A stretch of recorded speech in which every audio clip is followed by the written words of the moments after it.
কালো মেঘে ঢেকে গেল আকাশ, ঝড় ঝড় বৃষ্টি নামল। কাঁচা পথে শুরু হলো এক অচেনা ভালোবাসার গল্প।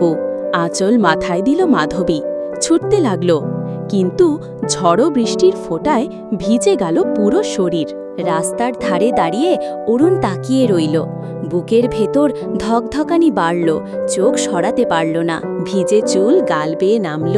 মাধবী ক্লান্ত, থেমে দাঁড়িয়ে নিঃশ্বাস ফেলল। চোখ নামানো, লাজুক অভিব্যক্তি। অরুণ ছাতা বাড়িয়ে দিল। মুহূর্তে থেমে গেল চারপাশ। চোখের দৃষ্টিতে ভেসে উঠল নীরব ভালোবাসা। নিজে ভিজে ছাতাটা তার মাথায় ধরল অরুণ। ত্যাগের ভেতরে প্রকাশ পেল এক অচেনা প্রতিশ্রুতি। মাধবী মুখ তুলে হাসল বৃষ্টির ফোঁটায়। অরুণ তাকিয়ে রইল মুগ্ধ চোখে। সময় যেন থেমে গেল। চোখে চোখ মিলতেই নেমে এলো নীরবতা।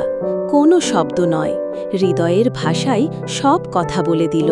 হাত ধরে হাঁটল তারা কাদা ভিজে পথে। ঝড় বৃষ্টি থামাতে পারল না ভালোবাসার প্রতিশ্রুতি। দূরে মিলিয়ে গেল দুজনার ছায়া কুয়াশায়।